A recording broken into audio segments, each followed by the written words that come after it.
De ce vrei să te căsătorești atât de devreme, prietene? Abia ai terminat universitatea. Mai ieși puțin, trăiește pentru tine. Vei avea timp să te căsătorești.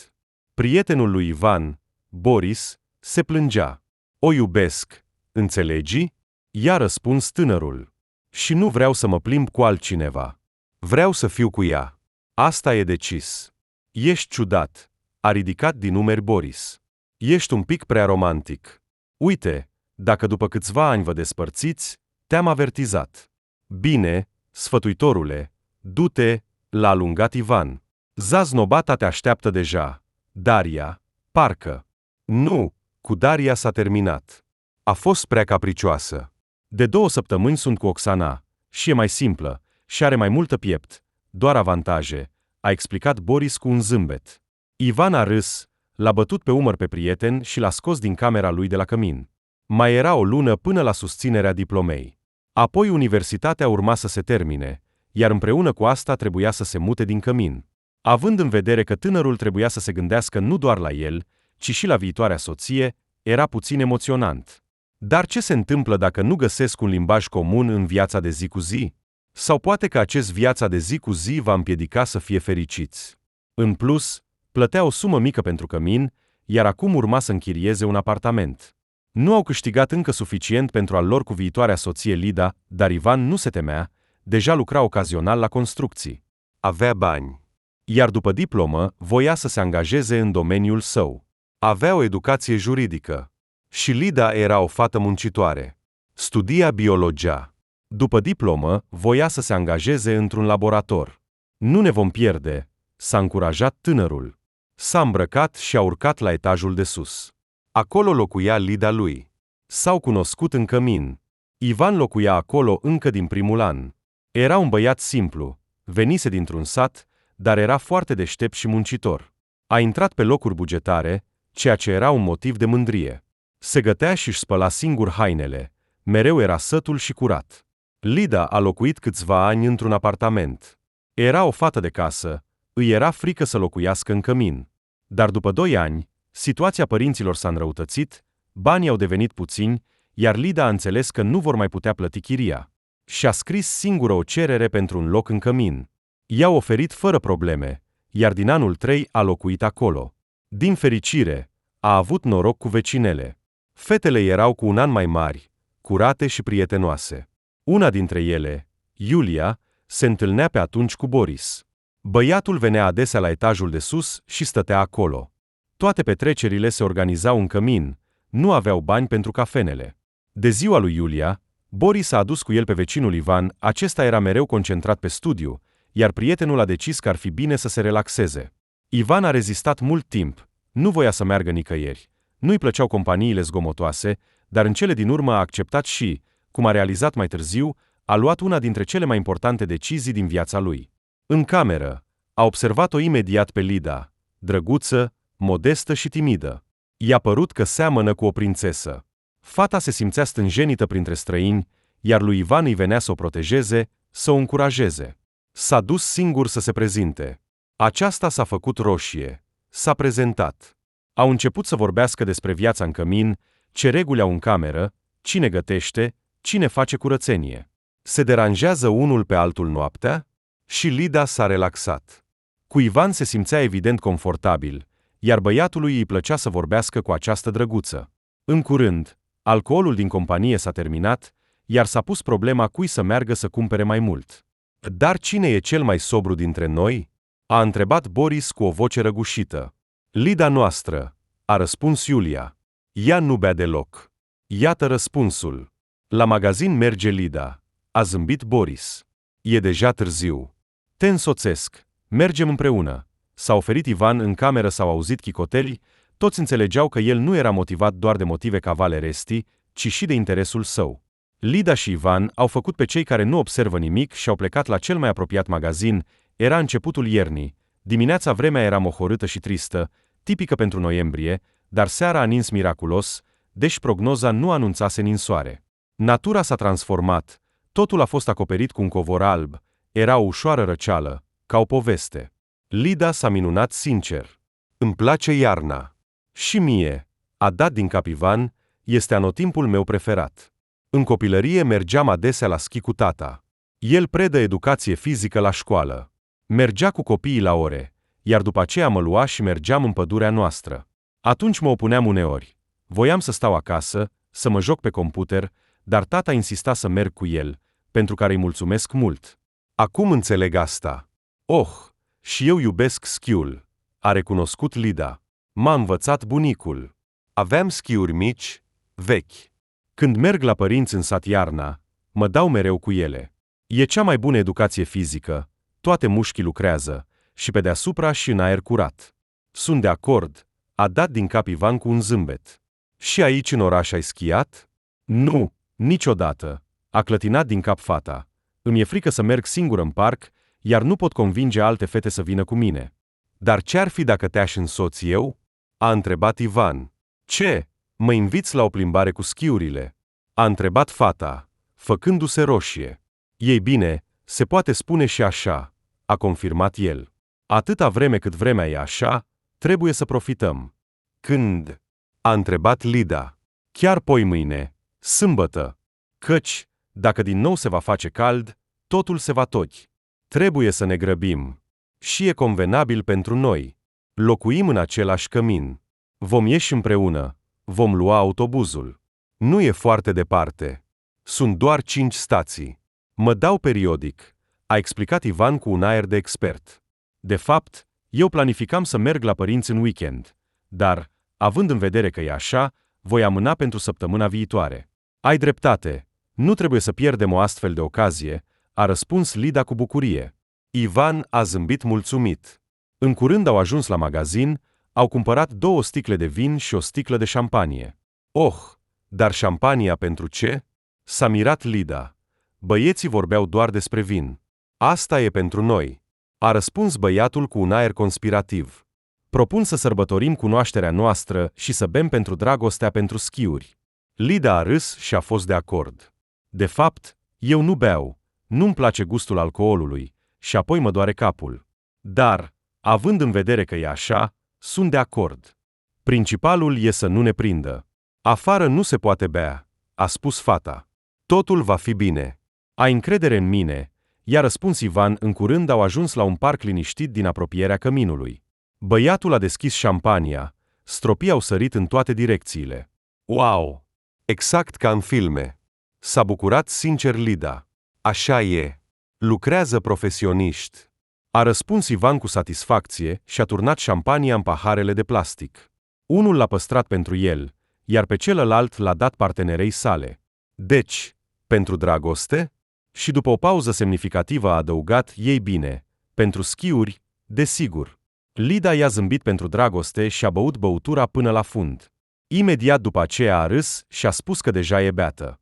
Cum să ajungem acum la cămin, căci sunt doar câțiva pași. Dar e alunecos și capul îi se învârte, a spus fata. Nu te îngrijora, te voi ajuta, a răspuns cavalerul și a luat-o de braț. Așa au ajuns la cămin. O, Ivan, salut! S-a auzit brusc la intrare vocea unui băiat. Se părea că era un prieten al studentului. Uite, nu ești singur. Înainte de anul nou ți-ai găsit mireasa. Bravo! Te-ai înșelat, a început să explice Lida, făcându-se roșie, dar Ivan a întrerupt-o. Da, am găsit. Poți să o feliciti, a spus el, strângând mai tare mâna fetei. Frumoasă, te felicit. Când ne prezinți? A continuat prietenul. După câteva săptămâni, prietenul s-a pronunțat. E stabilit, iar ea are prietene la fel de simpatice, nu se oprea prietenul. Le vom găsi, dar toate la timpul lor. Acum nu avem timp, a încheiat Ivan conversația, iar el și Lida au început să urce la etajul 4. De ce ai făcut asta? A întrebat fata cu un aer nemulțumit, oprindu-se la prima platformă de scări. Cum? A întrebat el. Ei bine, ai spus că sunt mireasa ta. Asta nu e adevărat? A explicat Lida. E adevărat. Doar că tu încă nu ai înțeles asta. Dă-mi puțin timp, i-a făcut cu ochiul Ivan. Oh, lasă-mă. A răspuns Lida și, făcându-se supărată, a făcut câțiva pași înainte. De fapt, în interior se bucura de fericire. În sfârșit, în viața ei a apărut romantism. Vroiau să intre în cameră încet și neobservați, dar nu a fost așa. De îndată ce ușa s-a deschis, toți s-au uitat la ei cu ochii mari și au clătinat din limbă. Ceva a durat mult, a spus Boris, winking. A fost o coadă la magazin, a răspuns Ivan ca și cum nimic nu s-ar fi întâmplat. Da. Dar de la Lida miroase a alcool, deși ea nu a băut aici. Ce? Ați băut ceva pe ascuns? A întrebat cu un zâmbet ironic Iulia. Iulia, hai să bem acum pentru tine, nu? Ivan a încercat să schimbe subiectul. La urma urmei, e ziua ta de naștere. Am adus vin, am cumpărat cel mai bun, așa că, prieteni, să ne umplem paharele și să bem pentru sărbătorită. Pentru sărbătorită. Pentru cea mai bună fată din lume. A strigat cu bucurie Boris, care într-un moment a uitat de Ivan și Lida între timp. Fata i-a mulțumit cu un zâmbet noului ei cunoscut, nu voia să atragă atenția asupra ei. Compania s-a distrat încă câteva ore, apoi toți s-au dus în camerele lor. Vineri, Lida și Ivan nu s-au văzut, iar sâmbătă, așa cum s-au înțeles, au mers împreună la schi. Au închiriat echipamentul, Ivan a plătit totul pentru Lida, așa că a devenit clar că nu era doar o plimbare, ci o întâlnire. Fata nu mai schiase de mult, iar la început nivelul ei era amator, dar Ivan s-a dovedit imediat a fi un adevărat profesionist. A schiat pe patine, depășind mulți din jur, dar apoi s-a întors repede la Lida și a spus că va fi aproape. Mulțumesc. Asta e încurajator, a zâmbit fata. Și băiatul și-a ținut promisiunea. Împreună au schiat prin pădurea acoperită de zăpadă, bucurându-se de vreme și de compania celuilalt. Lida a căzut periodic, dar Ivan o ajuta să se ridice, îi spunea cuvinte de încurajare și explica ce mișcări trebuie să facă pentru a nu cădea. Fata s-a străduit foarte mult și a reușit. După o oră afară, ei, roșii și mulțumiți, s-au întors la cămin. Te-aș invita și la o cafenea, dar, recunosc, nu am bani, a explicat Ivan. Înțeleg. Mulțumesc că mi-ai plătit schiurile. E o afacere costisitoare, a răspuns ea. Dacă vrei, vino la mine la ceai. Iulia și Boris au ieșit să se plimbe, vor fi până seara târziu, iar cealaltă vecină, Nastia, a plecat la părinți, așa că voi fi singură în cameră. Mulțumesc pentru invitație. Voi veni cu siguranță. Am niște covrici. Voi aduce cu mine. Îți plac covrigii? A întrebat Ivan. Îmi plac. Dar principalul lucru este să nu-mi rup dinții cu ei, a zâmbit fata. Tinerii au râs și nici nu și-au dat seama când au ajuns la stația dorită. S-au despărțit în camere, iar după o jumătate de oră, Ivan, după ce a făcut duș și s-a aranjat, a urcat la Lida, aceasta arăta și ea mai proaspătă. Covrigii sunt aici, a anunțat studentul cu un zâmbet, arătând spre punga cu inele aurii. Excelent! Am pus deja ceainicul. Acum voi deschide gemul de coacăze. Vara l-am făcut eu, a anunțat fata și a început să se ocupe de treburile gospodărești. În curând a turnat ceai în căni, au început să vorbească, au râs mult, amintindu-și cum au băut șampanie acum câteva zile și cum au căzut astăzi la schi. Erau complet confortabili împreună. Lida nu avusese relații până atunci, așa că nu avea cu ce să compare. Dar Ivan se întâlnise cu câteva fete în școală și deja la universitate, și înțelegea că ceea ce se întâmpla cu Lida era foarte neobișnuit și nou. S-a întâmplat acea chimie despre care auzise doar. Era un sentiment foarte plăcut. Nici nu și-au dat seama cum a trecut timpul. Ușa s-a deschis, iar în cameră a intrat Iulia. Era evident că nu era în dispoziție. Opa! Porumbei! S-a mirat ea. Ei bine, am înțeles încă de la ziua ta de naștere că e un roman. Ei bine, bine, mă bucur pentru voi. Dar, Ivan, nu lua exemplu de la prietenul tău. Nu umbla la stânga, căci nu se va termina bine. Ce vrei să spui? S-a mirat băiatul. Că Boris m-a înșelat cu Ecaterina. Fetele mi-au spus de mult că l-au văzut, dar eu am crezut că mă minteau. Doar invidiau. Dar sufletul meu nu era liniștit, așa că astăzi am decis să-l întreb. Speram că totul va fi o minciună. Dar de îndată ce am început să vorbesc despre ea, ochii lui au început să se miște și am înțeles imediat totul. L-am presat. A recunoscut că a dormit cu ea de câteva ori, câine. Și îndrăznește să-mi spună că a fost o întâmplare, că a fost din cauza alcoolului și că nu se va mai repeta. Desigur, nu se va mai repeta. Pentru că între noi s-a terminat. Nu vreau să-mi dea face cu astfel de țadi. Iulia era evident pe marginea unei crize nervoase. Ei bine, mă voi duce, a spus Ivan încet și s-a retras spre ușă. Du-te, du-te, l-a alungat Lida, care avea de gând să-și consoleze prietena înșelată toată noaptea. Ivan s-a întors la el. Boris, îmbrăcat în haine de stradă, stătea pe pat și părea foarte supărat. De ce nu te dezbraci? A întrebat vecinul. Nu e treaba ta, a răspuns tânărul. Din cauza Iuliei. Nu? A întrebat Ivan. De unde știi? S-a mirat Boris. Și, în general, unde ai fost? Ai venit fără haine de sus. Ai umblat prin cămin? Probabil ai fost la o petrecere. Ivan a preferat diplomatic să nu răspundă la această întrebare și să revină la romanul prietenului. Nu a trebuit să-l convingă mult. Băieții erau plini de emoții pe care trebuiau să le verse. Dar ce înțelege ea? A început el, gesticulând. Noi, bărbații, suntem așa construiți. Prin natura noastră suntem poligamii. Ne e puțin cu o singură femeie, dar asta nu înseamnă că nu o iubesc pe Iulia. O iubesc. Și cu Ecaterina mi-a fost interesant să încerc. Înțelegi? Nu foarte. A zâmbit Ivan. Ei bine, îmi pare rău, am uitat. Tu ești gentleman. Așa ceva e sub demnitatea ta. Vrei să găsești una și pentru toată viața. Dar așa ceva nu există, a spus Boris. De ce nu? S-a mirat Ivan. Pentru că așa e viața, frate, a răspuns Boris. E mai complicată decât scrie în cărțile tale inteligente. Crezi că acum te vei înhăma cu Lida ta, care e un dandelion divin, și veți trăi împreună toată viața și veți muri în aceeași zi? Ei bine, da, exact așa cred, a declarat Ivan cu încredere, fără să o numească dandelion divin. Oh, caz greu, a murmurat Boris. Diagnosticul, dragoste romantică și serioasă. Astăzi ar fi mai bine să nu ne întâlnim, altfel, cine știe, poate ajunge și la o bătaie.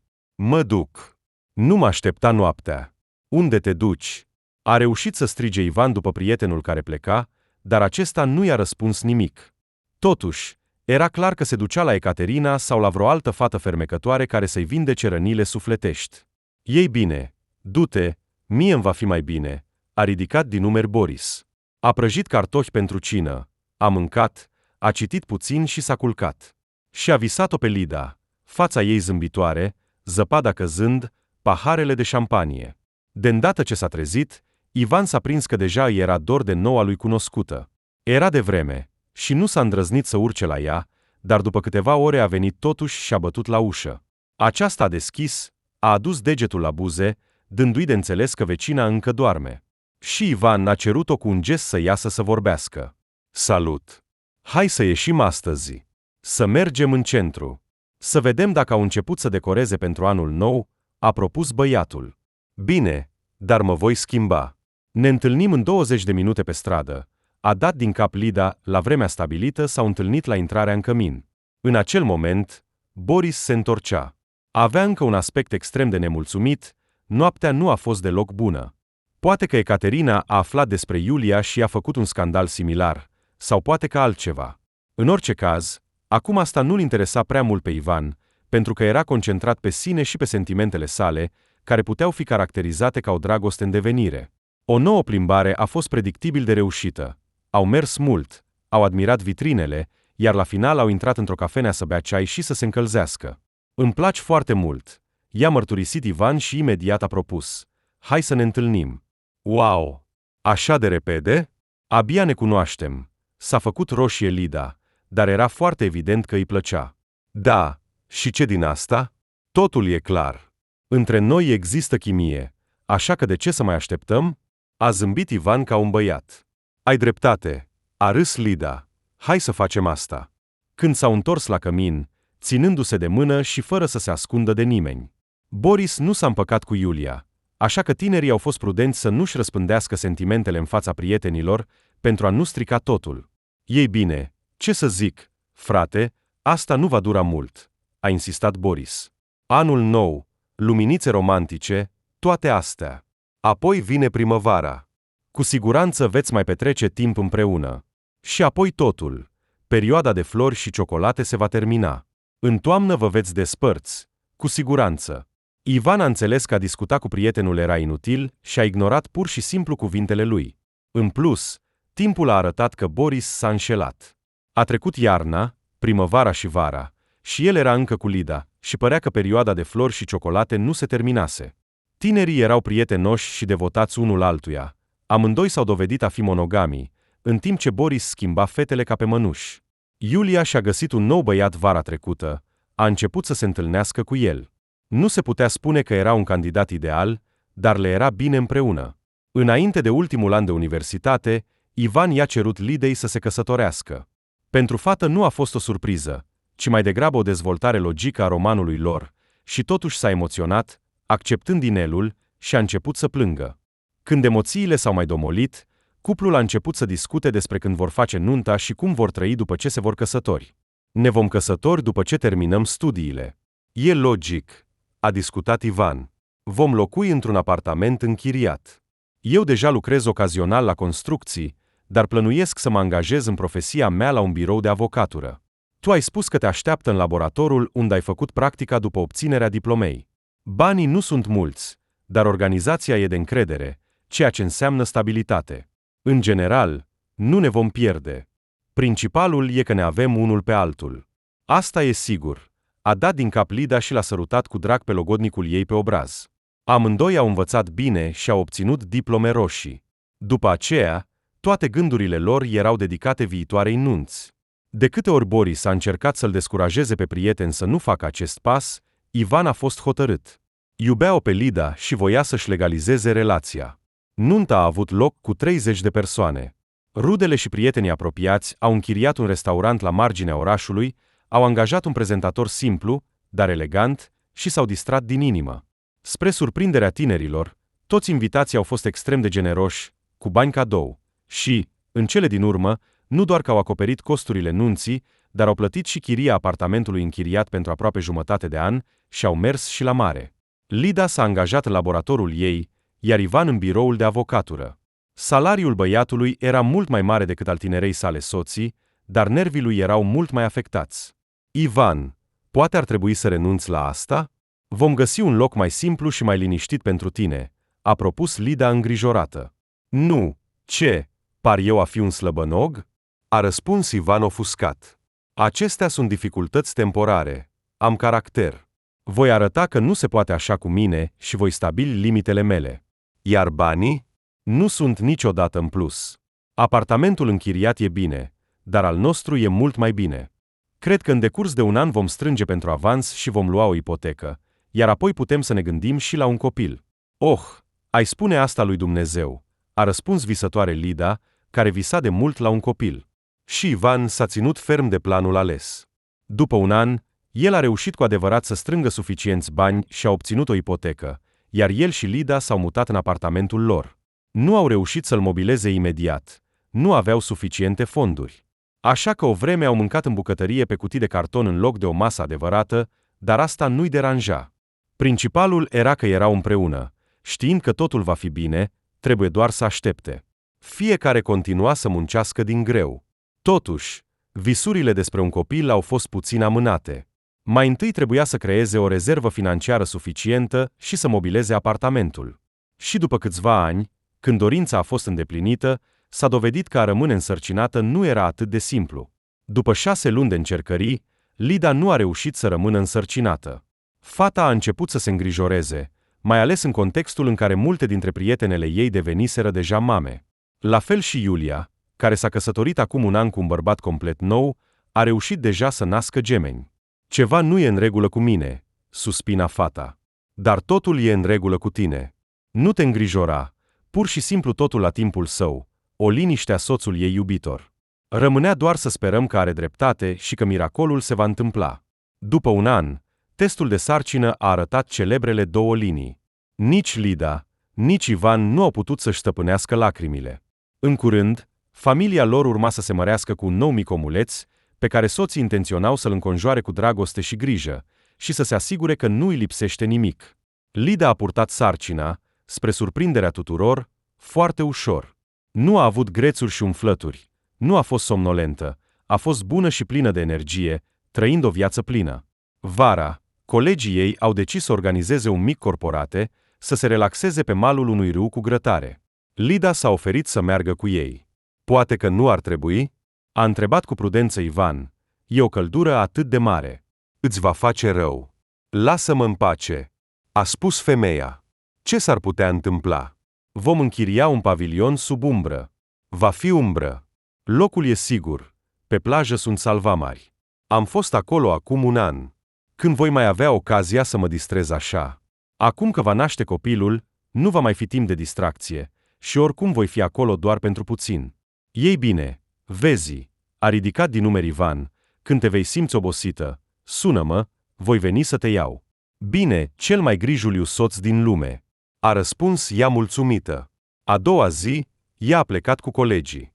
Distracția era întoi. Lida râdea cu toți, s-a relaxat și nu și-a dat seama când i s-a învârtit capul. Din păcate, viitoarea mamă a uitat acasă o șapcă, nu s-a protejat de razele soarelui. Colegii i-au oferit pălării sau eșarfe, dar ea a refuzat, nu voia să ia lucruri străine. În cele din urmă, a realizat că ar fi mai bine să se întoarcă acasă. A sunat-o pe Ivan, l-a rugat să vină. El a promis că va fi în aproximativ 20 de minute. Dar Lida a decis să nu piardă timpul și, așteptându-le pe soț, s-a băgat în râu. Colegi, în acest timp, erau ocupați cu o nouă partidă de frigărui și nu au observat cum fata a intrat în apă. Când au descoperit absența ei, nici măcar nu au realizat că s-a dus spre apă. A început panica. Toți au început să o cheme pe Lida, dar ea nu răspundea. Ivan a ajuns la tabără și a simțit imediat că ceva nu este în regulă, văzând agitația de lângă apă. Colegii soției, cu un aer vinovat, i-au spus că Lida a dispărut undeva. Atunci au apărut câțiva turiști din alte grupuri, care au spus că au văzut o femeie cu burtă ușor rotuniită, care a intrat în apă. Și mai departe? Ce s-a întâmplat mai departe? Unde a anotat? Se agita Ivan. Asta nu am mai văzut, au răspuns vinovați străinii. La fața locului au fost chemați poliția și salvatorii. Colegii și voluntarii alergau pe plajă căutând femeia. Ivan a intrat în apă pentru a inspecta malul. Niciun indiciu. După câteva ore, scafandrii au ajuns la râu. Căutările au început. În acea zi, nu s-a găsit nimic. Afară s-a făcut întuneric. A trebuit să oprească lucrul. Noaptea, Ivan nu a închis ochii. I-am spus că nu trebuia să plece. De ce nu m-a ascultat? Era pe punctul de a plânge, vorbind cu tatăl său, care venise să-l susțină. Ei, fiule, ce să facem? Ce avem? Avem. Să sperăm la o minune, i-a răspuns părintele. Cuvintele de consolare în astfel de situații erau extrem de dificile. Dimineața, scafandrii au continuat căutările. Întreaga zi au petrecut-o în apă, dar nu au găsit nimic. Urmele Lidei păreau să fi dispărut. Un pic mai departe este un curent puternic, plus izvoră schizoare, a explicat unul dintre salvatori. Soția dumneavoastră înota bine? Da, normal. Era în general destul de sportivă, a răspuns Ivan, dar mi-am amintit cum, cu puțin timp înainte de incident, Lida s-a plâns că i s-a făcut rău. Nimeni nu i-a dat importanță atunci, doar i-au sugerat să te sune și să se întoarcă acasă. A sunat, iar tu ai răspuns că ești deja pe drum, și toți s-au relaxat. Și nici nu au observat cum a plecat spre râu, se plângea una dintre colege. Și ce să facem acum? A întrebat Ivan, disperat. Vom continua căutările, dar, sincer, dacă în primele ore nu am găsit nimic, probabilitatea de a găsi ceva mai târziu scade din ce în ce mai mult, a spus salvatorul, privindu-le în jos și înțelegând ce rană îi provoacă interlocutorului. Ochii lui Ivan s-au umplut de lacrimi, dar s-a stăpânit și a dat din cap în tăcere. Căutările au continuat încă câteva zile, inclusiv în locuri mai jos pe râu. Totul a fost în zadar. Lida nu a fost găsită. Ivan era pur și simplu distrus de durere. Nu credea în ceea ce s-a întâmplat. Să-și piardă soția și copilul, iar ei deja aflaseră că așteaptă un băiat, era un șoc extrem de greu de suportat. Toți au început să o considere pe Lida moartă, dar Ivan s-a opus cât a putut. Asta nu se poate, simt, repeta el. Noi nu am găsit niciun cadavru. Asta înseamnă că poate fi în viață. Minuni se întâmplă. Familia și prietenii doar îl băteau pe spate. Nu voiau să-i distrugă iluzia, dar în același timp înțelegeau că probabilitatea ca bărbatul să aibă dreptate era infimă. Din cauza durerii, Ivan, care nu abuzase niciodată de alcool, a căzut în beție. Câteva săptămâni a băut fără milă, altfel nu se poate spune, și nimeni nu putea să-l ajute. Din fericire, la muncă, situația a fost tratată cu indulgență. Șeful, cu care băiatul fusese în conflict, a înțeles situația, oferindu-i angajatului o lună de concediu fără plată. Totuși, cei dragi înțelegeau că trebuie să-l salveze pe Ivan, altfel se va îmbăta și se va distruge. Și era încă foarte tânăr, nici măcar nu avea 30 de ani. Din fericire, printr-o minune, Ivan a realizat că trebuie să renunțe la alcool și a ieșit singur din beție. Și treptat a început să revină la viață, s-a întors la muncă, a reluat comunicarea cu familia și prietenii. Totuși, era deja o persoană complet diferită. Tăcut, retras, serios. Anul următor din viața sa l-a trăit practic ca o minune, pur mecanic. Cei apropiați sperau că mai târziu va fi mai ușor. Chiar l-au trimis la psiholog, dar Ivan a refuzat cu încăpățânare, spunând că se va descurca singur. Și, într-adevăr, nu a mai căzut în beții, dar nici la viața obișnuită nu s-a întors. Era o zi nesfârșită a marmotei. În același timp, Ivan a lăsat toate lucrurile soției la locul lor și a transformat apartamentul lor într-un fel de muzeu. Cei dragi insistau pe reparații sau chiar pe mutare, dar Ivan nu voia să audă de asta. Totul era bine pentru el. În cele din urmă, toată lumea a înțeles că este mai bine să-l lase în pace, iar acolo se va vedea. În cele din urmă, timpul vindecă. Aceasta este cea mai importantă adevăr din lume. Ivan și-a găsit salvarea în muncă. S-a aruncat cu fervoare în practica juridică, a câștigat câteva cazuri celebre și, după câțiva ani, a realizat că a depășit firma sa. Era timpul să-și deschidă propria firmă, așa că a și făcut-o. Avea deja o reputație, așa că firma s-a dezvoltat rapid și a devenit profitabilă. Capitalul lui Ivan creștea. Putea să-și permită nu doar un apartament nou, ci chiar și o casă, dar tot continua să locuiască în acel apartament mic, pentru că era impregnat cu spiritul Lidei. Bărbatul economisea, ajuta părinții săi, părinții soției. Se ocupa de caritate. Banii în sine nu-i aduceau bucurie. Dacă ar fi fost să-i cheltuie pe familie, atunci ar fi fost altceva. Dar Ivan încerca să alunge aceste gânduri pentru a nu cădea în depresie. Nu se gândea deloc la alte relații. În mintea lui era doar imaginea Lidei. Ea era zeița lui, singura și unică. Reprezentantele sexului frumos îl atacau regulat, flirtează, încercau să-l seducă, dar el se ținea ferm și nu reacționa. Mă uimesc de tine, îi spunea Boris, prietenia cu care a rămas și după atâția ani. Ești tânăr.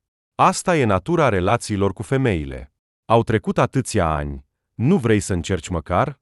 Nimeni nu spune că trebuie să găsești o înlocuire pentru Lida, nu, dar pur și simplu o altă femeie, cu care totul va fi diferit, indiferent de cum o iei, viața continuă. Dar tu niciodată nu ai vrut să-ți domolești avântul și să te oprești la o singură femeie. Ivan l-a oprit cu îndrăzneală, pentru că subiectul era prea dureros. Știa că prietenul său continua să schimbe fetele ca pe mănuși. Bine, te-am înțeles. A ridicat mâinile în sus, în semn de capitulare Boris, și nu a mai ridicat această temă. Ivan a început să se ocupe activ de sport. Mergea la sală, alerga, se plimba cu bicicleta, a participat la un turneu de triatlon. Competițiile se numeau Omul de Fier. Avocatul Ivan a devenit astfel. A ucis în el toate emoțiile vii pentru a nu muri de durere.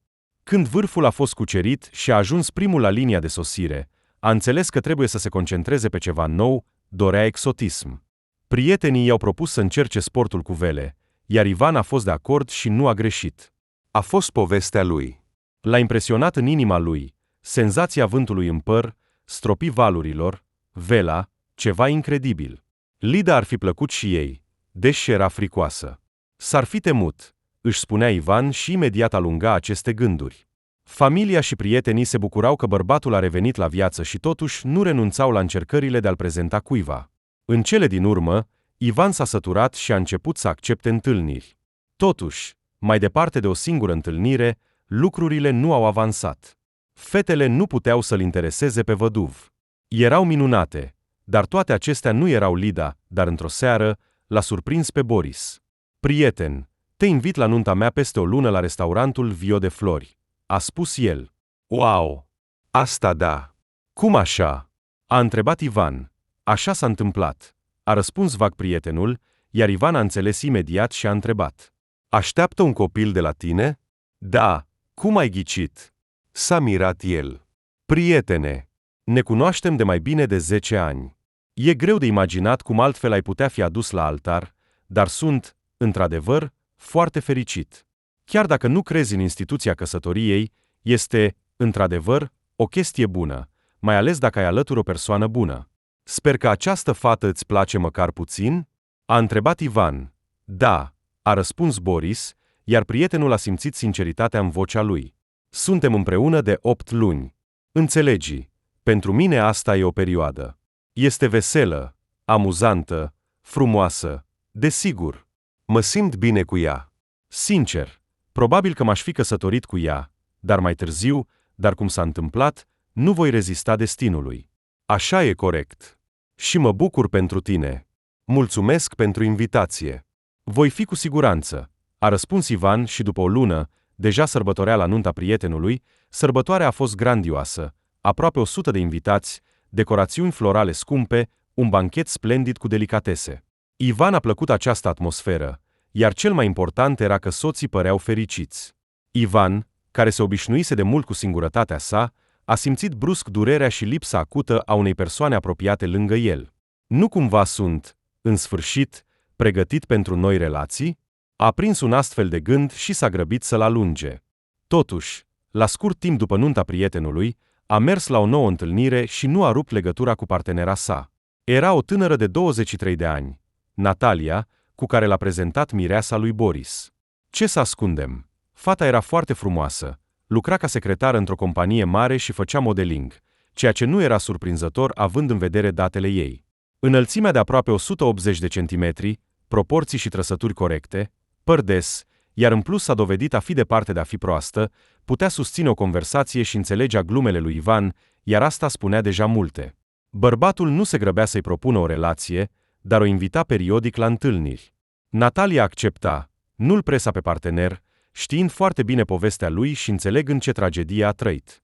În cele din urmă, tactica a funcționat. Nimeni nu-l presa pe Ivan, iar el a realizat că vrea o relație cu această frumusețe. Sentimentele erau emoționante, totuși nu mai avusese o relație de mulți ani. Totuși, când soția lui Boris a născut și a văzut un bebeluș fermecător, Costic a înțeles că își dorește enorm să devină tată. Toți cei din jur aveau dreptate. Indiferent cât de dureros a fost după tragedia cu Lida, viața continuă. Costic creștea un băiețel minunat, isteț, calm. Ivan, care a devenit nașul lui, îl adora și îl răsfăța cu cadouri. Natalia a văzut asta și a apreciat. Înțelegea că din acest bărbat va ieși un tată bun. Mai mult decât atât, el era deja pregătit pentru familie și copii. Rămânea doar să-l mai împingă puțin. Dar trebuia să acționeze cu prudență, pentru a nu-l speria. Fata era tânără, vârsta nu o presa, așa că nu se grăbea. În cele din urmă, după câțiva ani de relație, Ivan, în sfârșit, a fost pregătit și a cerut-o pe Natalia de soție, spre bucuria tuturor celor din jur. Singurul lucru pe care bărbatul l-a cerut a fost să nu facă o sărbătoare grandioasă în memoria primei sale soții decedate. La început, Natalia a făcut o față supărată. Nu i-a plăcut, dar apoi a acceptat situația. Nunta nu a fost într-adevăr grandioasă, dar a fost foarte rafinată. O astfel de variantă a fost mai mult decât satisfăcătoare pentru mireasă. A început viața lor de familie. Ivan a fost foarte neobișnuit, deoarece după moartea Lidei nu își putea imagina că se va căsători din nou vreodată. Mai mult decât atât, în adâncul sufletului său simțea vinovăție față de prima soție, de parcă căsătoria cu Natalia i-ar fi ofensat sentimentele. Cu mintea, înțelegea că nu era așa, dar nu putea să învingă aceste gânduri. În plus, undeva foarte adânc în subconștientul său spera că Lida este încă în viață, deoarece corpul ei nu a fost găsit, iar asta înseamnă că se vor întâlni cu siguranță. Dar avocatul nu povestea nimănui despre asta, pentru a nu fi internat într-un spital de psihiatrie. În cele din urmă, a decis să se concentreze asupra vieții sale actuale. Spre surprinderea sa neplăcută, după nuntă, Natalia nu a mai fost atât de prietenoasă. Putea să-i vorbească urât soțului, să-i ceară mult mai mult. În plus, dacă în stadiul relației ea se comporta ca o gospodină, gătea, făcea curățenie, după nuntă a abandonat aceste activități, susținând că pentru prânzuri și cine există livrare, iar în ceea ce privește menținerea curățeniei în casă, ar fi bine să recurgem la serviciile unei firme de curățenie. Ivan a fost șocat, dar în cele din urmă a acceptat situația. În cele din urmă, el însuși a semnat pentru asta, înțelegând că o femeie la fel de gospodăroasă, grijulie și sinceră ca Lida, va fi greu de găsit din nou. În primul an de viață de căsătorie, au trăit, adaptându-se dureros unul la altul, iar în al doilea an au intrat în criza. S-a dovedit că Natalia se iubește mult mai mult pe sine decât pe Ivan, și în general mult mai mult decât orice altceva. Când bărbatul a ridicat subiectul despre un copil, fata a declarat că nu are de gând să-și strice figura în următorii ani. Ivan a simțit un gust amar în suflet. A ajuns la concluzia că a avut dreptate când și-a păstrat singurătatea. În mintea lui au început să se învârtă gânduri despre divorț. Nu le-a exprimat lui Natalia, dar ea avea o intuiție, ca o pisică. Înțelegea încotro se îndreaptă totul, iar să piardă un loc atât de cald și confortabil nu voia. Până la urmă, Ivan avea un venit bun și îi permitea să nu lucreze, și în general era un bărbat plăcut, atât din punct de vedere exterior, cât și interior. Să-l iubească cu adevărat nu a reușit niciodată, dar Natalia nu căuta niciodată dragoste, ci mai degrabă liniște și confort, iar toate acestea Ivan îi le oferea din plin. Și în cele din urmă, a început să se comporte ca o pisicuță docilă. Bărbatul s-a dezghețat, dar nu complet. Fata a înțeles asta și a pus în aplicare artileria grea. A spus că este pregătită pentru un copil. Semințea crunt, dar la ce nu te poți duce pentru a salva căsnicea? Ivan a zâmbit. Au început să încerce cu entuziasm. Bărbatul își amintea cât de greu le-a fost cu acest lucru în căsnicea cu Lida, totuși, cu Natalia, totul a reușit practic din prima. Ironia sorții, nu se poate spune altfel. În schimb, spre deosebire de Lida, Natalia a fost literalmente lovită de toxicoză. Și în timp ce Ivan mergea incredibil de fericit și la fiecare colț spunea cu mândrie că va deveni tată în curând, Natalia îl blestema pentru că a acceptat această aventură. Relațiile s-au tensionat din nou, dar bărbatul a pus totul pe seama hormonilor și era pregătit să suporte orice pentru bebelușul pe care și-l dorea de atât de mult timp. În cele din urmă, după 9 luni, s-a născut un băiețel minunat, pe care l-au numit Mihail. Ivan a fost incredibil de fericit. Cu această ocazie, a cumpărat un apartament mai mare și a amenajat cea mai bună cameră ca pe o cameră pentru copii.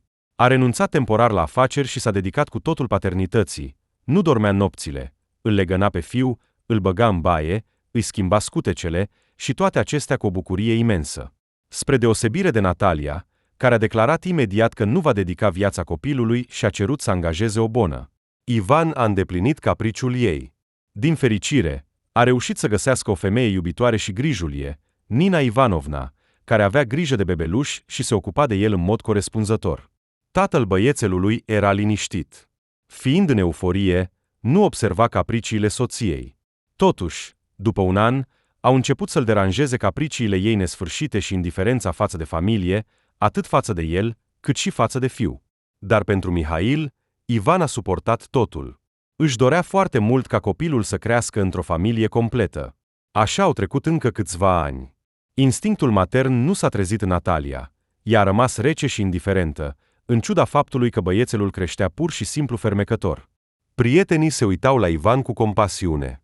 Chiar și același Boris, care la vremea respectivă a insistat asupra relației prietenului, a înțeles că Natalia s-a dovedit a fi, cu alte cuvinte, o alegere destul de proastă. În plus, curând a aflat că ea a început să-l înșele pe Ivan, asta nu putea să o ignore. Nu voia să-i spună prietenului, pentru a nu-i frânge inima, așa că a încercat să discute cu femeia. Nu te băga în treburile tale, l-a oprit Natalia. Noi trăim cu Ivan așa cum considerăm necesar. Până la urmă, el m-a rugat să am un copil, nu a fost inițiativa mea. Așa că este logic că acum el se ocupă de el, iar eu îmi trăiesc viața mai bună. Până la urmă, nici măcar nu am împlinit 30 de ani. Boris a fost șocat și nu știa ce să facă. Soția i-a sugerat să nu se bage în treburile altora. Totuși, curând Natalia a rămas însărcinată pentru a doua oară, Ivan a avut sentimente amestecate. Pe de o parte, el a visat întotdeauna la o familie mare, iar pe de altă parte, această visare era realizabilă doar în contextul unei soții iubitoare și grijulii, nu a unei femei reci și indiferente, cum era soția sa. Dar despre avort nu putea fi vorba, așa că bărbatul a început să se pregătească pentru a deveni din nou tată. Totuși, Boris și mulți alții din jur înțelegeau că Natalia așteaptă un copil de la altcineva, de la antrenorul ei de fitness, cu care are o aventură de mai bine de un an. În cele din urmă, Bărbatul a decis să discute cu prietenul, oferindu-i informațiile despre infidelitatea soției. Ivan a tăcut, gândindu-se la cele auzite. Știi, am bănuit asta, a recunoscut el.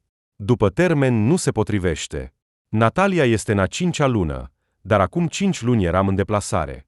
Viața noastră intimă nu este regulată, așa că a rămas însărcinată doar printr-o minune. De ce ai tăcut? S-a mirat Boris.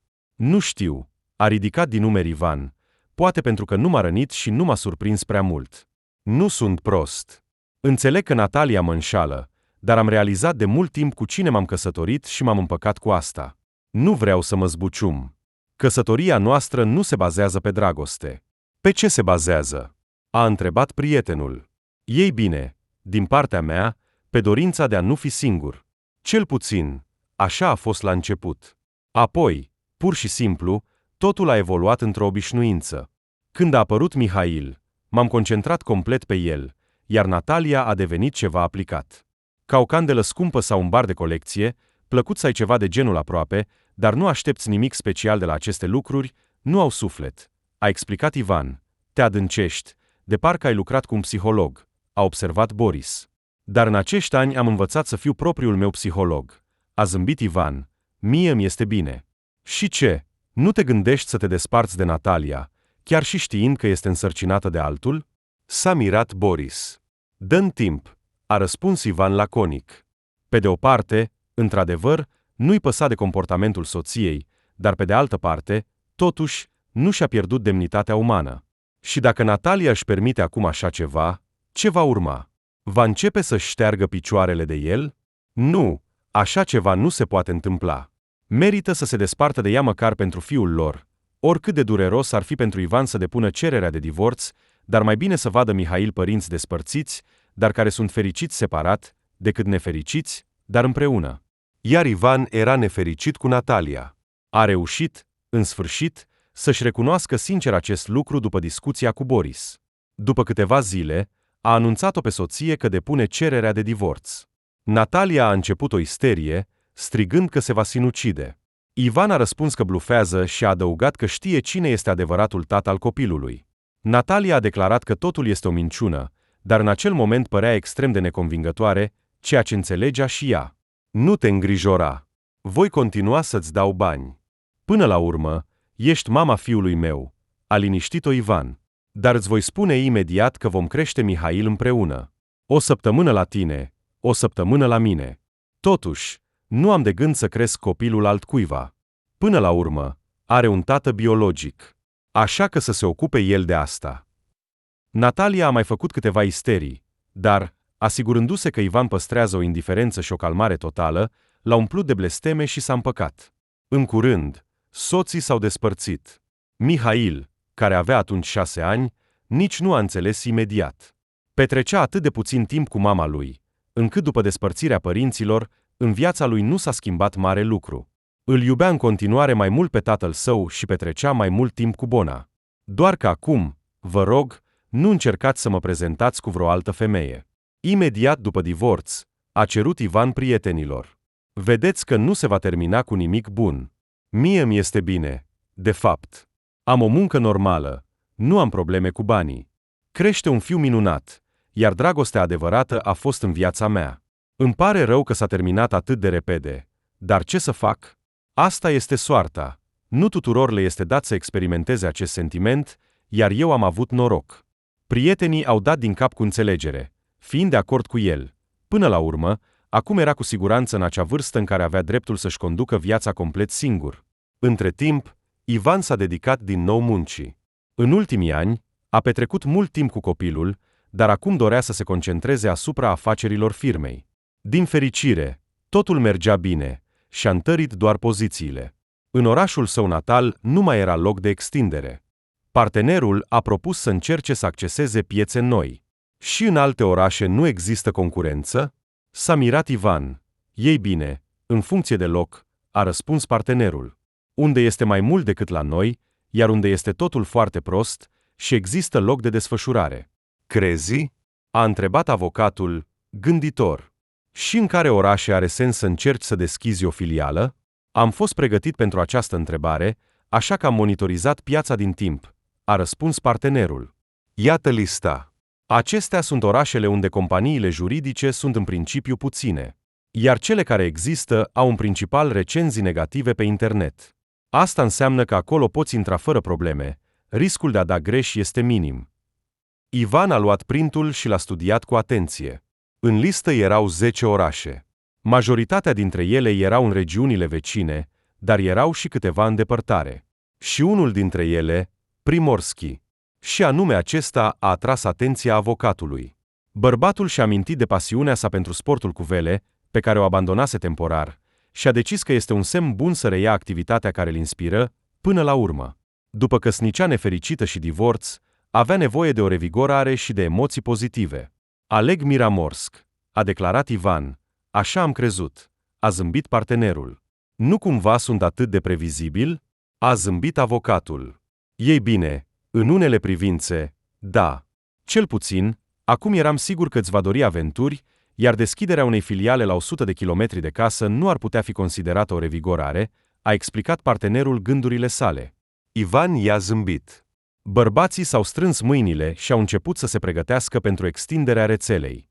Era mult de muncă, dar avocatul nu se temea de asta. Dimpotrivă, era doar inspirat.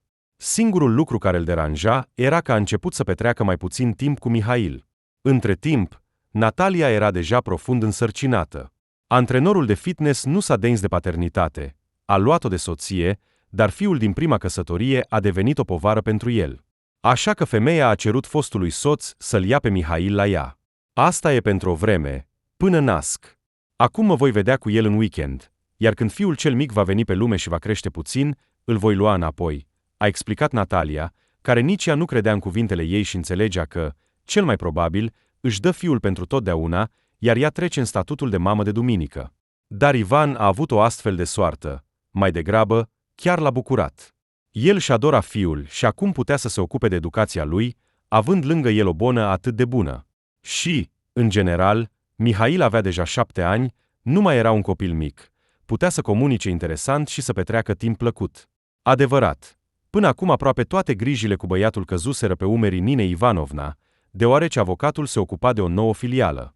A mers de câteva ori la Miramorsk, a rămas acolo câteva zile, dar apoi s-a întors acasă, pentru că nu voia să-și lase fiul pentru mult timp. Așa nu mai poate continua, a decis el. Trebuie să ne mutăm temporar în acest oraș și să ne ocupăm serios de filială, altfel nu va avea niciun rost. Pe Mihail îl voi lua cu mine, pe Anina Ivanovna de asemenea. Sunt sigur că nu va fi împotrivă. Totul va fi plătit. Până la urmă, a petrece o lună sau 2 la mare este ca o poveste. Și fiului îi va fi de folos înainte de școală. Spus și făcut. Bărbatul a împachetat valizele și a plecat la Miramorsk cu fiul și cu bona. A închiriat o mică casă pe malul mării, unde s-au așezat împreună cu Nina Ivanovna și Mihail. Ziua se ocupa de afaceri, iar seara se juca cu fiul, era o perioadă fericită. Băiatului îi plăcea foarte mult să locuiască la mare. Adevărat, nu știa încă să înoate, dar tocmai învăța. Nina Ivanovna încerca să-i arate cum să înoate corect cu mâinile și picioarele. Băiatul se străduia, dar nu reușea prea bine. Atunci femeia a decis că pentru Mihail ar fi mai bine să se antreneze cu un antrenor. Aici sunt multe astfel de școli, i-a spus ea lui Ivan. Hai să-l duc pe băiat acolo ziua, câteva săptămâni, și va înota ca un delfin. Căci mi-e frică să mă joc cu el în mare, știți și voi. E un băiat activ, încearcă să-l urmărești. Știu, a dat din cap tatăl, ai dreptate. Găsește o școală, înscrie-le acolo. Eu voi plăti tot. Bona a dat din cap cu recunoștință și în aceeași zi a găsit opțiunea optimă, iar în curând Mihail a început să învețe elementele notului. Și deja după o săptămână a reușit să obțină anumite progrese. Tatăl s-a convins de acest lucru când în weekend a dus el însuși fiul la plajă. Băiatul nu se mai bălăcea în apă, înota deja destul de stângaci, dar totuși. Uite ce bine! Mă mândresc! L-a lăudat tatăl. Ai un profesor bun, probabil. Da, e grozav, a confirmat Mihail, mulțumit. Și știi cum îl cheamă? Nu, a răspuns tatăl. Ivan, ca pe tine. A zâmbit fiul. E super. Și chiar vă semănați. Grozav, a răspuns Ivan. Și câți ani are? Tot atâția câți am eu? Nu. Ce spui? Nu e bătrân, a spus Mihail, făcându-le pe bărbat să zâmbească. El nu avea încă 40. Avea vreo 20 de ani sau chiar mai puțin. Se părea că e chiar încă elev, dar se ocupa de not de mult timp. Acesta nu era antrenorul meu principal. Principalul este Victor Sergivic. El dă sarcini generale, iar apoi îi alocă fiecărui copil propriul său elev. Așa că mie mi l-au alocat pe Ivan, suntem prieteni. Am chiar o poză cu el. Vrei să ți-o arăt? Vreau, a dat din cap tatăl, în mintea căruia deja se învârteau gânduri despre o nouă întâlnire de afaceri, programată pentru luni. Și totuși, a arătat interes și a luat telefonul fiului în mână. Acesta a intrat în galerie și a găsit fotografia cu antrenorul. Ivan a privit ecranul, iar spatele i s-a făcut rece. De pe fotografie îl privea un tânăr, foarte asemănător cu Lida, și puțin cu el însuși. A clipit, gândindu-se că i s-a părut, dar nu, era pur și simplu o copie a primei sale soții. Și câți ani, spui că are? A întrebat bărbatul. Mai puțin de 20, poate 16 sau 15, a răspuns fiul. Ivan n-a tresărit. Lida s-a anecat acum 16 ani, însărcinată. În pântecele ei era un băiat, care acum ar fi împlinit exact 15 ani, iar trupul ei, după ce s-a anecat, nu a fost găsit. Nu cumva intuiția lui nu l-a înșelat și ea a fost vie tot acest timp, iar copilul lor de asemenea? Mihail, ascultă-mă. Trebuie să-l găsesc urgent pe antrenorul tău. Dă-mi numărul lui. A cerut Ivan, agitat. Băiatul s-a speriat. A crezut că tatăl vrea să-l certe pe profesorul său. Nu știu numărul lui, a răspuns el. Dar cine știe? Nu se liniște avocatul. Antrenorul principal. Și ce-i cu asta? Nu ți-a plăcut cum te-au învățat și vrei să-i cerți? A întrebat copilul, agitat. Nu, dragul meu, te-au învățat foarte bine.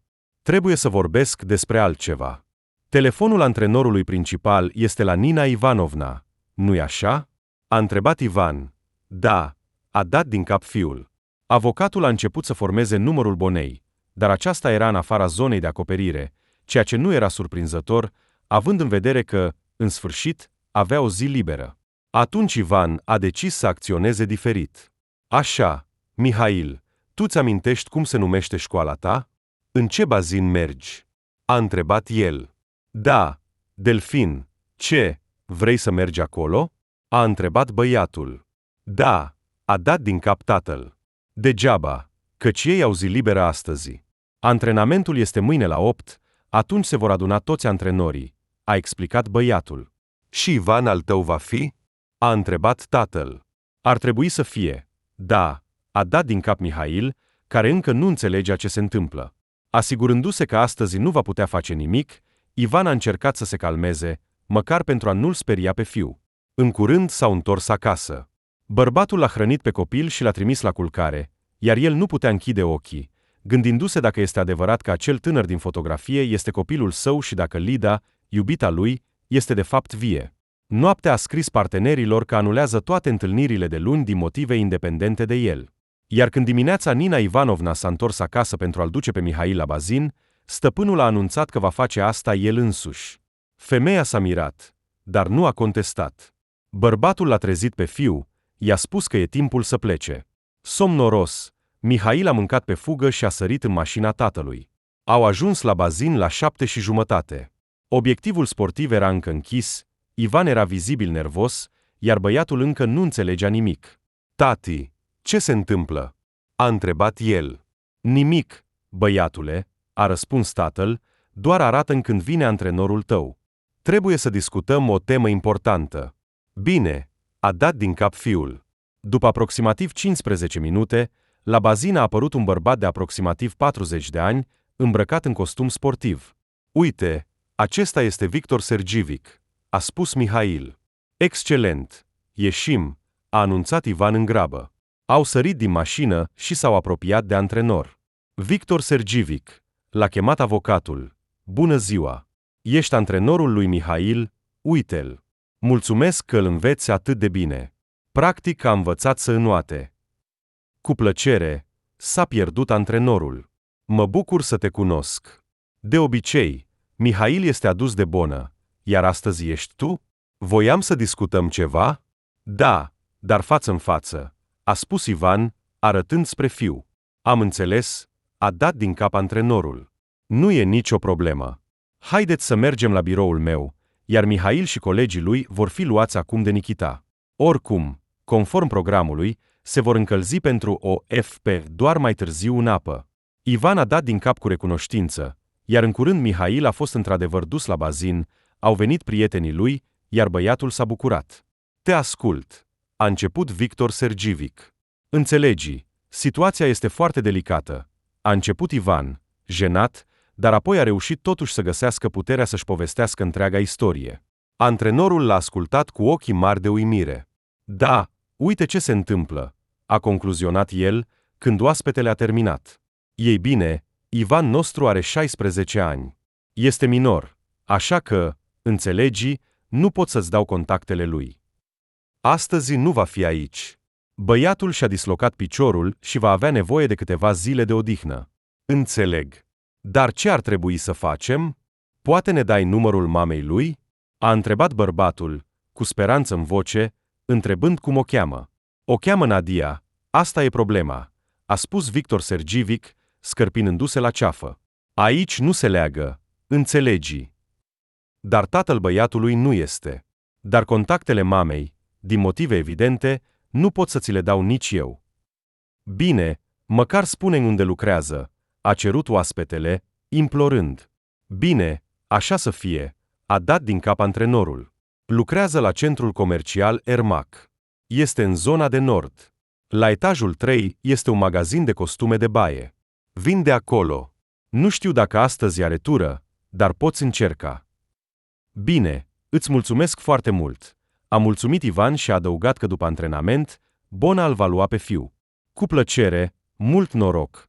L-a îndemnat antrenorul pe oaspetele ciudat, care părea că s-a lăsat impresionat de povestea lui. În plus, bărbatul a realizat imediat că vizitatorul extern și tânărul său elev erau într-adevăr foarte asemănători, iar restul să se descurce singuri. Până la urmă, el era înotător, nu detectiv. Dar Ivan urma să desfășoare o adevărată investigație și să ajungă la adevăr.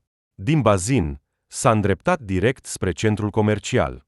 În general, avocatul conducea bine, dar astăzi era pe nervi, se agita pe drum, de câteva ori a fost la un pas de accident, a scăpat ca prin minune.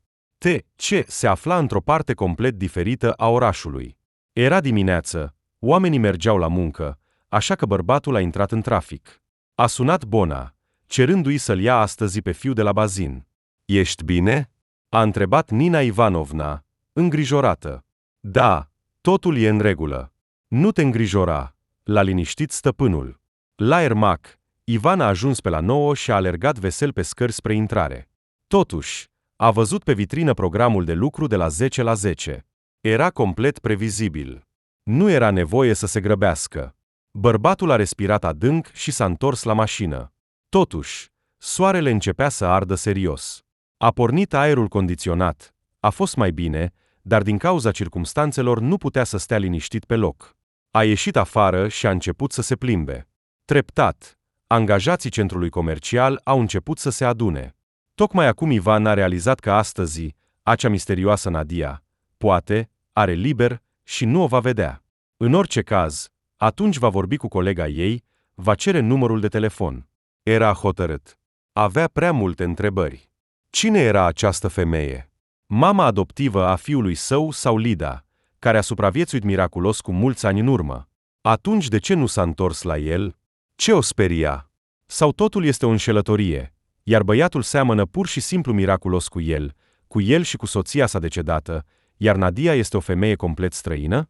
Pe fundalul acestor gânduri neliniștitoare și al căldurii, creierul bărbatului a început să se topească. Și exact în acel moment, pe pragul centrului comercial a apărut o siluetă cunoscută. Au trecut 16 ani, dar Ivan ar fi recunoscut această imagine dintr-o mie. Fără îndoială, era Lida lui, puțin îmbătrânită, puțin mai plinuță. Bărbatul s-a agitat și a alergat spre ea. Lida! A strigat el. Femeia, la început, nu a înțeles că îi se adresează. Dar când numele a fost pronunțat chiar în spatele ei, a tresărit și s-a întors spre Ivan, iar el s-a convins definitiv că este ea. Tot un chip cunoscut, ochi verzi, buze pline, doar că au apărut mai multe riduri, dar asta nu conta. Lida, dragă, salut, ești vie. Mă bucur atât de mult că te-am găsit. A spus bărbatul cu lacrimi în ochi. Dar după aceste cuvinte, femeia s-a retras speriat de el. Mă confunzi cu cineva, a spus timid. Eu sunt Nadia, nu Lida, și nimeni nu m-a pierdut. Ivan a înghițit nervos, nu a înțeles deloc ce se întâmplă și s-a încurcat și mai tare. A clipit. Poate că a petrecut prea mult timp la soare și a avut o lovitură de căldură, așa că i s-a părut prima lui soție. Dar nu, era ea, iubita lui. Atunci bărbatul a realizat că, dacă nu vrea să o sperie, trebuie să fie mai delicat. Da, îmi pare rău, poate m-am înșelat, dar aș dori foarte mult să discut cu tine o chestiune vitală. Va fi vorba despre asemănarea cu o cunoscută de-a mea, a explicat el. Dar mă grăbesc la muncă, răspundea femeia, încă extrem de speriată. Înțeleg, a dat din cap Ivan și a înghițit nervos. Dar am putea să ne vedem în pauză. La ce oră începe prânzul tău? La 1, a răspuns interlocutoarea. Perfect. Voi veni aici la prânz. Și ca să te simți mai în siguranță, ne întâlnim chiar în Fort Court-ul acestui centru comercial. Sunt sigur că există așa ceva. Vor fi mulți oameni în jur, vei fi în siguranță. Este cu adevărat o chestiune de viață și de moarte. Te rog, nu refuza. A cerut bărbatul cu un ton implorator. Nadia, adică Lida, a luat o pauză pentru a se gândi. Arăta extrem de neliniștită, iar un agent de securitate a observat-o, s-a apropiat de angajata centrului comercial și a întrebat dacă totul este în regulă. Da, Alexei, totul e bine, nu te îngrijora, a răspuns femeia, iar Ivan a observat cum acest agent de securitate o privește cu interes. În venele avocatului a început să fiarbă sângele, a simțit o fărâmă de gelozie. Dar bărbatul înțelegea perfect că nu are dreptul asupra acestei vânzătoare, așa că nu-i rămânea decât să aștepte decizia ei. Când Alexei s-a îndepărtat, femeia i-a spus lui Ivan că da, este de acord cu întâlnirea. La 1, la etajul 3, la pizerie, a explicat ea și s-a grăbit să plece. El a dat din cap în semn de acord și a ieșit afară. Trebuia să-și petreacă timpul undeva. Și nu a găsit nimic mai bun decât să meargă la mare, să se răcorească, să mai elibereze puțin stres. Nu avea sens să meargă pe plaja orașului. Acolo în acel moment nu era loc de aruncat un măr, așa că s-a dus la plaja sălbatică. Era mai departe, dar avocatul avea destul timp. Din fericire, în portbagaj avea costume de baie, iar la apă, într-un loc retras, erau într-adevăr puțini turiști, printre care o familie, părinți de vârstă medie și fiul lor adolescent. Ivan a simțit un nod în gât la vederea lor. Și din nou s-a gândit la Ivan și la misterioasa lui mamă, dar pentru a-și reduce stresul, bărbatul s-a schimbat și a sărit în mare. A început să înoate în stilul Brass. Pe această plajă nu erau boi, așa că nici nu a realizat cât de departe a înotat. Niciunul dintre turiști nu ajungea atât de departe. Ivan a început să se simtă puțin neliniștit, dar pe de altă parte, mult mai ușor. Corpul a muncit din greu, iar creierul s-a relaxat. Întorcându-se cu un ritm mai calm, a revenit și a ieșit din apă. A stat pe mal, așteptând să se scurgă apa. Soarele ardea necruțător, așa că Ivan s-a uscat repede, după care s-a îmbrăcat, s-a urcat în mașină și s-a întors la centrul comercial. Trebuia să mai petreacă o oră undeva, așa că s-a plimbat prin magazine. Pur și simplu se plimba fără un scop anume. Important era că se afla într-o încăpere răcoroasă. În cele din urmă, timpul stabilit a sosit. A urcat la pizerie, a comandat 2 sucuri, s-a așezat la o masă în așteptarea interlocutoarei. Ceasul arăta deja 13:10, dar ea încă nu apărea. Bărbatul a început să se îngrijoreze că s-a răzgândit și nu va veni. Dar iată că pe prag a apărut Nadia, extrem de neliniștită. Iar Ivan, văzând-o, a zâmbit și a salutat-o. Ea a dat din cap și s-a apropiat de el. Îți mulțumesc că ai venit. Am comandat suc. Nu am comandat mâncare, pentru că nu știu ce îți place. Dacă vrei ceva, spune-mi, voi comanda, a anunțat bărbatul, agitat. Mulțumesc. Nu am nevoie de nimic. Nu mi-e foame. Hai să trecem la subiect, l-a rugat ea.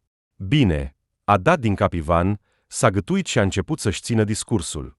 Le-a povestit cum, acum 16 ani, și-a pierdut soția iubită, pe care o chema Lida și pe care o iubea foarte mult. A explicat în ce circumstanțe s-a întâmplat și a adăugat că femeia era însărcinată. De atunci, toată lumea a crezut că ea a murit, deși trupul ei nu a fost găsit. De aceea, când l-am văzut pe Ivan, care seamănă atât cu tine, cât și cu mine, iar apoi m-am întâlnit și cu tine, nu am avut nicio îndoială că tu ești Lida. Cum se explică asta? Nici eu nu știu, a mărturisit Ivan în acel moment. Femeia l-a ascultat cu atenție și, evident, și-a stăpânit emoțiile, dar când interlocutorul a tăcut, nu s-a putut abține și a început să plângă. Ivan s-a simțit rău. A luat-o de mână și s-a convins definitiv că aceasta este soția lui, era atingerea ei. Cred că pot explica asta, a răspuns ea, plângând. Și a povestit o poveste uimitoare. Se pare că, cu mulți ani în urmă, a fost scoasă din râu de niște țigani. Era rănită, probabil, când înota pe curent, s-a lovit de o rădăcină și și-a afectat capul. Când s-a trezit, nu-și mai amintea nimic. Nici numele ei, nici cine era, nici de unde, nici cum a ajuns acolo. Nu-i rămânea decât să se încreadă în voința sorții. Țiganii au salvat-o, au readus-o în simțiri. I-au dat un nume promițător, Nadia. Au avut grijă de ea cu bâlândețe, iar femeia a fost fericită. Înțelegea că asta se datora faptului că era însărcinată. Dar pe Nadia o îngrijora extrem de mult întrebarea cine era tatăl copilului și cine era ea de fapt. Țiganii îi spuneau mereu să nu se îngrijoreze, că vor afla totul. Femeia s-a relaxat și le-a încredințat. Până la urmă, voia cu adevărat să se concentreze asupra copilului. Nu putea să se gândească că țiganii aveau un plan pentru copilul ei. Când copilul s-a născut, țiganii au anunțat că îl iau pentru vânzare. Nadia a făcut o criză de nervi. Atunci, copilul a fost lăsat, cu excepția cazului, să rămână cu mama sa pentru o vreme, și atunci s-a întâmplat o minune. S-a dovedit că băiatul era bolnăvicios, avea probleme cu plămânii. Familia care dorea să-l cumpere a refuzat. Un copil bolnav nu le era de folos, Nadia a respirat ușurată. Dar țiganii nu s-au dat bătuți, au decis să-l trateze pe copil și să-l vândă mai târziu, chiar și la un preț mai mic. Femeia a fost de acord. În mintea ei a realizat că trebuie să fugă de acolo, dar trebuia să facă asta cu cap. Dacă ar fi fost singură, totul ar fi fost mai simplu, dar având un bebeluș în brațe, totul era mult mai complicat. Din fericire, primul an l-a petrecut neîmpărțit cu fiul ei, pe care l-a numit Ivan. De ce i-ai dat un astfel de nume?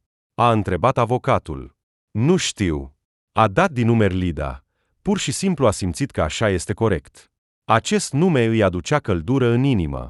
Se pare că în subconștient aveau totuși amintiri despre familia noastră, despre tine, dar nu am putut să le restabilesc în detaliu. După aceea, femeia s-a întors la evenimentele din trecutul îndepărtat. Un an întreg. Bebelușul a fost cu ea. A fost consultat de medicul local, care se ocupa de întreaga tabără, acesta l-a tratat destul de repede, el era deja sănătos. Dar doctorul s-a dovedit a fi un om bun și a înțeles situația disperată a mamei, așa că le spunea tuturor că copilul mai are nevoie de tratament. Tot acest timp, Nadia a muncit pentru tabără, spăla hainele lor, gătea, se ocupa de gospodărie. Nu avea practic bani proprii. Să o salveze putea doar o minune, iar această minune pentru ea a fost același doctor. Când a născut și el un fiu, s-a îndurat de femeie și a ajutat-o să fugă, făcând-o extrem de atent, astfel încât nimeni să nu bănuiască implicarea lui în aventură. Mai mult, i-a dat bani pentru început și i-a spus unde să găsească oameni care să o ajute cu acte false. Nadia l-a mulțumit cu lacrimi în ochi și a scăpat.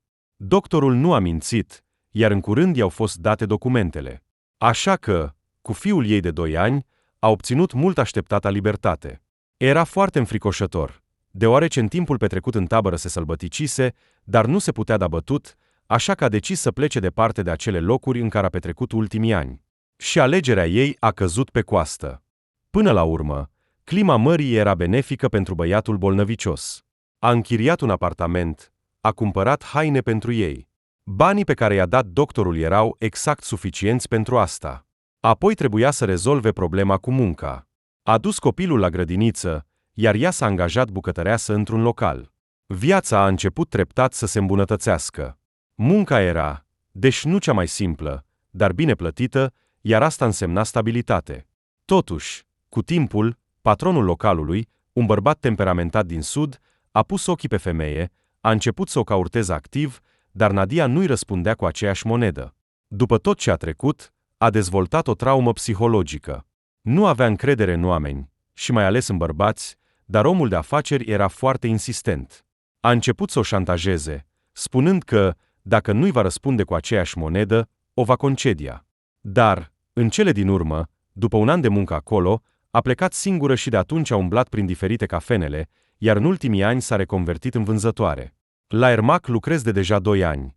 Îmi place aici, este liniște și salariul este decent. Ne ajunge cu Ivan.